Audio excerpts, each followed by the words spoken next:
Hi நண்பர்களே, எல்லோருக்கும் வணக்கம். எல்லோரும் எப்படி இருக்கீங்க? நாங்கள் ரொம்ப நல்லா இருக்கோங்க. நீங்களும் நல்லா இருப்பீங்க நம்புகிறேன். இன்றைக்கி என்ன வீடியோன்னா, நம்ம கோவாவில் இருக்கிற மகாலட்சுமி டெம்பிளுக்கு போயிருந்தோம். அதை தான் உங்களுக்கு காட்ட போகிறேன். வாங்க பார்க்கலாம். இது நம்ம பின்பக்கமாக நம்ம வந்திருக்கோம். அதனால் இப்போ வாங்க, இதுதான் கோவிலோட கோபுரம் பின் சைடு. வாங்க நம்ம ஃபாஸ்ட்டாக அந்த பக்கம் போயிடலாம். ஃப்ரண்ட்டுக்கு போய் காட்டுறேன். இதில் வரையிலே இந்த சைடில் வந்து ஒரு தார்பாய் போட்ட மாதிரி இருக்குது பார்த்தீங்களா? அதுதான் கோவிலோட தேர். அப்புறம் அப்படியே சைடில் லெஃப்டில் பார்த்தீங்கன்னா ஒரே ரூம்ஸாக இருக்குது பார்த்தீங்களா?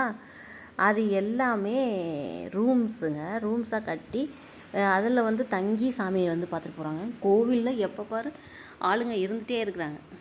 ஓகேங்களா? அதனால் கண்டிப்பாக கோவா வரவங்க இந்த கோவிலை மிஸ் பண்ணாமல் பாருங்கள். அவ்வளோ அருமையாக இருக்கும். இந்த ஸ்தூபி எதுக்கு எல்லா கோவிலையும் வச்சுருக்காங்கன்னு எனக்கு தெரியல. இந்த பக்கம் கோவில், எல்லா கோவில், சிவன் பெருமாள் கோவில், எல்லா கோவில்லையுமே இந்த ஸ்தூபி இருக்கிறது ஏன்னு தெரில.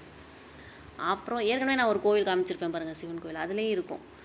இது வந்து கொடிமரம், கல்லுலேயே செஞ்ச கொடிமரம். நம்ம ஊர்லலாம் வெண்கலத்தில் இருக்கும். இது உள்ளே இருக்கிற என்ட்ரன்ஸ் வரைக்கும் தான் ஃபோன் அலௌடு.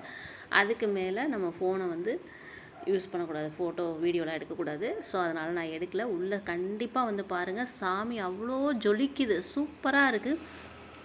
கோவா வரவங்க மிஸ் பண்ணிடாதீங்க. போண்டாவில் இருக்குது இந்த கோவில். கண்டிப்பாக கேட்டுட்டு வாங்க. இந்த இடத்துல ஒரு லக்ஷ்மி இருக்குது, அழகாக கல்லில் செஞ்சு விட்ருக்காங்க. பக்கத்தில் ஒரு சின்னதாக ஒரு இது தெரியுது பார்த்தீங்களா, சந்து. அதுக்குள்ளே வந்தீங்கன்னா இந்த அன்னதான மடம். இது வந்து ஹோட்டல் மாதிரியே அரேஞ்ச்மெண்ட் பண்ணியிருக்காங்க. சாப்பாடெல்லாம் கிடைக்கும். பட் ஆனால் இது வடை அது வந்து எக்ஸ்ட்ரா சார்ஜ். வடையும் தயிரும் மோர் மட்டும் எக்ஸ்ட்ரா சார்ஜ். மற்றதெல்லாம் நமக்கு ஃப்ரீ தான் சாப்பாடு. வேறு ஏதாவது வாங்கணுன்னாலும் நம்ம வாங்கிக்கலாம். அப்புறம் நாங்கள் வந்து ஸ்நாக்ஸ் செஞ்சு சாப்பிட்டு அன்றைக்கி டே